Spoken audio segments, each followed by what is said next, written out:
लिम्बात आत्महत्या मामले में चौंकाने वाला खुलासा। 26 सितंबर को लिम्बात इलाके में एक आत्महत्या की घटना हुई। मृतक मोनिका के परिवार ने आत्महत्या के बाद शिकायत दर्ज कराई थी। परिवार ने शिकायत दर्ज कराई थी कि मृतका मोनिका के ससुराल वालों ने उसे आत्महत्या के लिए मजबूर किया था। परिवार ने आरोप लगाया था कि मोनिका का पति और ससुराल वाले उसे दहेज के लिए प्रताड़ित कर रहे थे। पुलिस ने मोनिका के परिवार की शिकायत के आधार पर उसके पति को गिरफ्तार कर लिया। मोनिका के परिवार वाले मोनिका के देवर के घर गए और हंगामा किया। मोनिका के देवर ने पुलिस को इसकी सूचना दी और पुलिस मौके पर पहुंची। पुलिस ने मौके पर पहुंचकर 18 लोगों के खिलाफ दंगा करने का मामला दर्ज किया है।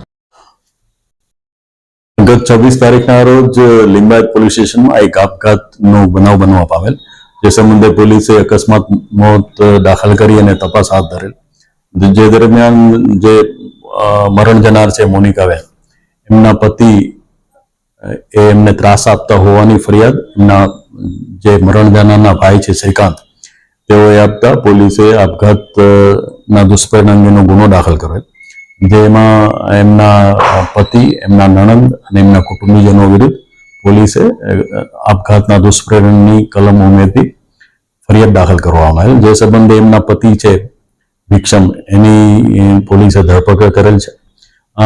અને આ દરમિયાન જે એમના નણંદ છે, ભોગ બનનારના નણંદ, એના ઘરે આજે છે એમના ફરિયાદ પક્ષના માણસો અને એ સિવાય એમના સમાજના માણસો એ ત્યાં પહોંચી અને હંગામો કરતા જે એ ફરિયાદી છે એમના નણંદે પોલીસને જાણ કરતા પોલીસ તાત્કાલિક ત્યાં પહોંચી અને આજે ફરિયાદી છે જ્યોત્સનાબેન, એમની ફરિયાદ લઈ અને રાયોટિંગનો ગુનો દાખલ કરવામાં આવેલ, જેમાં 18 આરોપીઓ વિરુદ્ધ ફરિયાદ દાખલ કરેલ। જેનો બનાવ એવો બનવા પામેલ કે પોલીસ ત્યારે એમને એમના કોલ ઉપરથી એમના સ્થળ ઉપર ગઈ ત્યારે આ લોકોએ પોલીસની વાન રોકવાનો પ્રયત્ન કરેલ અને જે આ ફરિયાદી જ્યોત્સનાબેન છે એમના ઉપર હુમલો કરેલ, જેથી પોલીસે તેમને બચાવી અને એમને સારવાર માટે મોકલી આપેલ।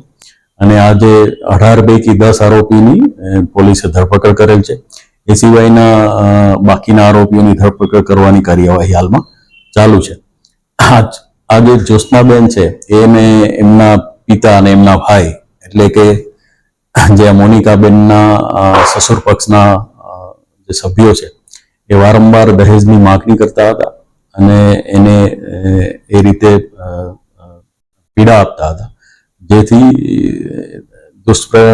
આવા દુષ્પ્રેરણથી આમને આપઘાત કરી લીધેલાનું હાલ જણાઈ આવેલ છે।